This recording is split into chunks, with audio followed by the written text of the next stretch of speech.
Donc il faut que je fasse moulaine. Ah non, c'est dans l'autre sens. Moulaine, et on tape. C'est un souvenir de l'école, en fait. Souvenir, mais un peu plus que ça. C'est fait en 95. C'est une année où où je m'occupe des 5e années, donc ceux qui sortent en principe, et que je suis déjà, je pense, la plupart depuis qu'ils sont en 3e année. Et c'était une année qui était comme une sorte de truc en fusion, tu vois, un truc qui a très très bien marché, où les échanges internes et externes étaient quand même entre eux vraiment forts. Ils passent un diplôme tous brillamment. Il n'y a une seule qui ne l'a pas. Et donc, grosse fête, enfin, bordel. Jean-Pierre Simon, qui à l'époque était le directeur, les ayant trouvés brillants, leur propose une exposition. Moi, il était vendredi, je dégage, je prends mon train. Les étudiants refusent de faire une exposition en disant non, non, non, on vient de passer le diplôme, on a montré ce qu'on avait à montrer, l'affaire est terminée, on ne va pas en plus, tu vois, contribuer à l'image de marque de l'école. Et il m'appelle au téléphone, pendant que j'étais dans le train, pour me dire on a une idée. Fait chier, dans le fond. Tu vois, ils avaient dit non, mais d'un seul coup, ils ont une idée. Et ils me disent voilà, on veut que tu nous fasses un portrait de groupe. Pour marquer l'année. Donc ça veut dire qu'ils avaient nettement conscience que c'était une année. On veut un portrait de groupe qu'on présenterait dans le hall de l'école, pendant qu'on ferait dans la grande galerie un grand dîner. Mais un grand dîner exclusif, au sens qu'il n'y avait pas d'invités. Il y avait une table constituée exclusivement par les 5e années qui avaient passé leur diplôme, sans œuvre. L'œuvre, c'était justement qu'il n'y ait pas d'invités. C'était dans la conception de l'œuvre comme un objet clos. Cette histoire des invités, ou de faire des œuvres pour le public, ou de compter sur le public pour finir l'œuvre, non. Non. Ça n'a pas été très bien pris. Je me souviens qu'en fin de dîner, il y a eu des empoignades, justement sur cette question de pourquoi pas d'invités, puisque l'art est une ouverture. Non, l'art c'est d'abord une clôture. Et cette clôture, c'est justement ce qui va s'ouvrir à l'interrogation, critique ou pas. Et donc, me voilà en train de leur dire vous faites chier, mais ok. Je viens la semaine prochaine avec ma chambre, on fait ça en lumière du jour dans la galerie, que tout le monde connaissait, et voilà. Et donc, malgré tout, si tu veux, pendant la fois suivante que je suis venu, j'ai fait des petits dessins. Alors, il doit y avoir quelque part dans mes notes, je dois avoir des dessins, mais qui sont fonction des personnes. Et donc, il fallait faire un catalogue, puisque la logique, c'était qu'il y ait une expo de groupe, une œuvre dans l'exposition, et un catalogue, puisqu'en fait, c'est ce qui avait convaincu les étudiants que ça serait leur premier catalogue d'artistes. C'est ce qui fait aussi que, puisqu'on l'a fait ensemble, mon nom à moi, il est dans la liste, en ordre alphabétique, au même niveau et au même titre que les étudiants. Donc ça, c'est quand même, pour moi, assez important. Il n'y a pas de surplomb, si tu veux, dans cette affaire-là. Et donc, l'affiche, c'est un truc... donc, tu vois, ça s'appelait Out. Tu as la liste des étudiants et moi-même, École de Grenoble 95, ce poster édité à l'occasion du DNSEP en 95, 500 exemplaires imprimés, et leur dispersion constitue l'exposition, l'affiche et le catalogue. Bon, il m'en reste quelques-unes dans la dispersion. Le petit texte du critique obligatoire, qui n'est autre que Franck Perrin, avec qui on avait quand même de bonnes parties de rigolade. Et on en arrive au poster lui-même, qui donc se déplie. Et donc c'est un... Je sais pas si tu le vois. Comment est-ce qu'il faut cadrer ça, mais...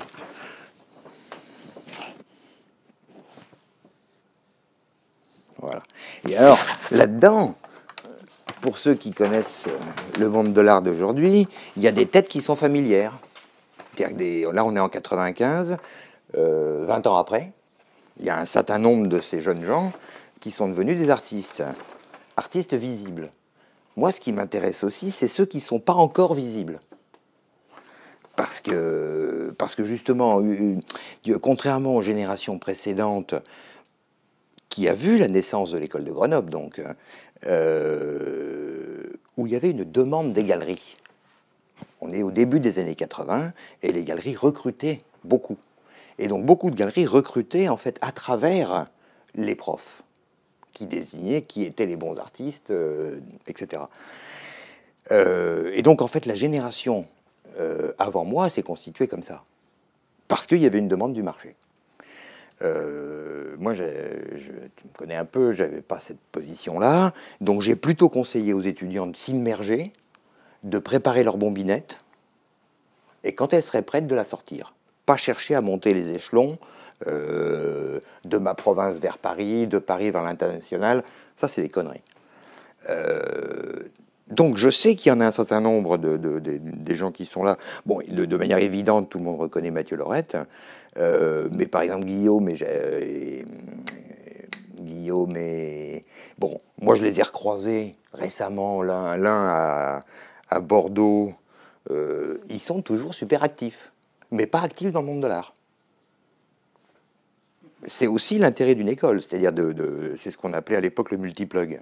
C'est-à-dire qu'un étudiant est quelqu'un qui, en principe, doit être capable d'introduire sa réflexion esthétique au sein de n'importe quel système de production. Donc, en fait, ils sont très aptes au travail. Si, j'ai enseigné avant 3 ans à Nancy, dans une situation d'ailleurs assez intéressante aussi, puisqu'en fait, Jochen Gertz, artiste bien connu, avait été demandé pour inventer un programme d'école. Et en fait, il a un petit peu importé, tu me diras, à Nancy, c'était un peu logique, il a un peu importé des modèles allemands, avec son langage à lui qui est extraordinaire, du genre permis de conduire vidéo, permis de conduire photographique, et quand tu avais tes permis de conduire, tu pouvais commencer à faire des œuvres. C'est-à-dire que ça ne s'appelait pas des ateliers techniques. Mais il y avait aussi un permis de conduire des guichets de l'art. On enseignait aussi comment s'inscrire à la maison des artistes, comment fonctionne la comptabilité d'artistes, donc c'était un modèle, si tu veux, assez inédit. Et Jochen, donc évidemment comme un artiste international, n'avait pas beaucoup de temps, donc j'étais son assistant. Donc je remplaçais physiquement pour tenir ce programme Jochen sur Nancy. Et ça avait été hyper intéressant. Parce que justement, c'était la construction d'une nouvelle manière d'enseigner. Et alors Grenoble, quand j'arrive, c'est de manière très curieuse, parce que moi je connaissais Ange depuis pratiquement depuis le temps où on était ado, via la Corse. Et on était condisciples à la fac aussi, avec Ange. Et lui, à ce moment-là, prend une année sabbatique ou va travailler pendant 1 an au Japon, enfin un truc comme ça. Et donc l'école avait besoin de quelqu'un pour 1 an. Et donc Jean-Pierre Simon m'a embauché moi sur un mi-temps avec Elisabeth Ballet sur l'autre. Bon.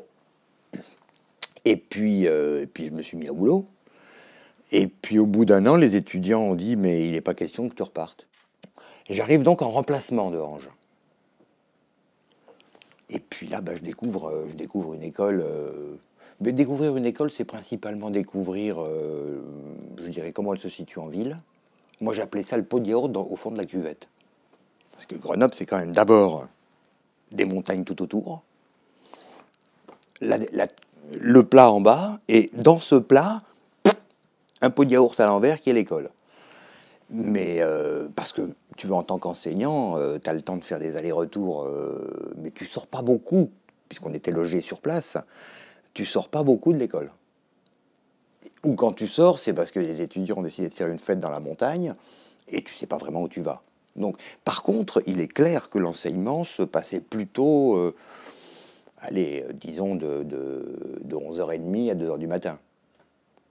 Les horaires, ils n'étaient pas dans l'école. Moi, j'ai toujours fonctionné, tu veux, avec la demande des étudiants et leur désir, pas avec des savoirs. Bon, principe du maître ignorant, enfin, etc. Des premières années que j'avais eues, je leur avais dit, écoutez, vous savez tous faire quelque chose parfaitement bien. Que ce soit de l'art ou autre chose, hein, ça peut être parfaitement bien lasser ses chaussures, ça peut être toutes sortes de gestes, toutes pratiques. J'aimerais que pour la semaine prochaine, vous l'enseigniez à quelqu'un d'autre. Et donc la semaine prochaine, je demanderai à ceux qui ne savaient pas le faire de me montrer comment ils savent le faire. Et ils se sont dit, mais c'est qui? Et ça a génialement fonctionné.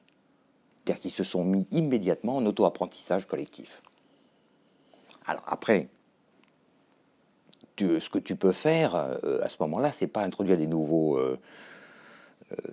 désirs. Par contre, c'est indiquer comment dans l'histoire de l'art, ce type de pratique a été vécu, quelle forme elles ont donné, ou pas. Moi, je me considérais plutôt comme le mec qui a un petit peu d'énergie pour les aider à appuyer sur le gouvernail, mais pas pour prendre la direction d'un quelconque bateau. Et donc, si tu veux, comme je disais tout à l'heure, le fait d'apprendre, moi, quelque chose, était la garantie qu'il y avait un échange. Et je pense que dans une école, si un prof sait quelque chose qu'il a enseigné, mais ne tire rien des étudiants, il faut qu'il arrête d'enseigner tout de suite.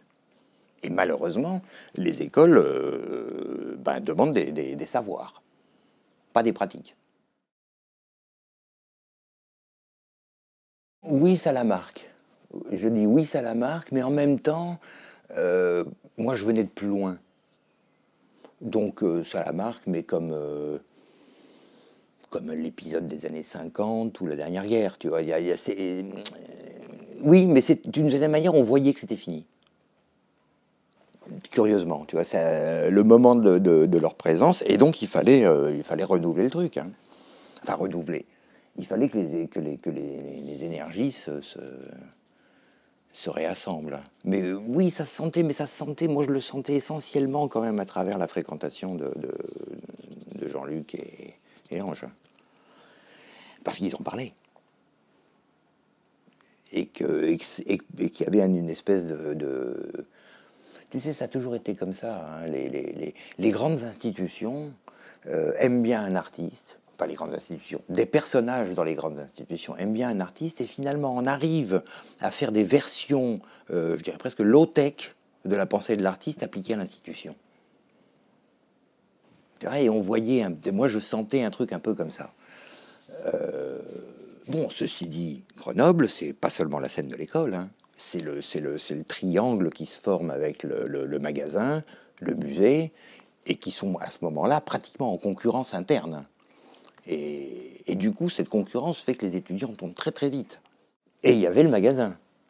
Et il y avait le squat. Un ou deux.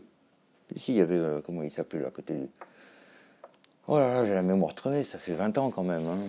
Le squat s'appelait, pas les frigos, un nom comme ça. Parce qu'il caille toujours dans un squat, c'est bien connu. Et là, il y avait de l'activité aussi. Il y avait une concurrence entre... Alors, il y avait une concurrence, oui, d'une certaine manière, à celui qui ferait le plus brillant. Et qui, du coup, a fait que la dynamique même de la concurrence, tu as envoyé, tout simplement par l'énergie qui était dedans, a propulsé Grenoble comme une des villes majeures de l'art contemporain à ce moment-là. Après le départ de la Furstenberg du magasin, la ville a demandé au contraire un travail collectif des trois institutions. Et là, parce que justement, en travaillant ensemble, ils ont moyenné. Alors que dans le fond, il y avait 3 points avec des activités extrêmement fortes, mais qui s'opposaient dans leur objectif.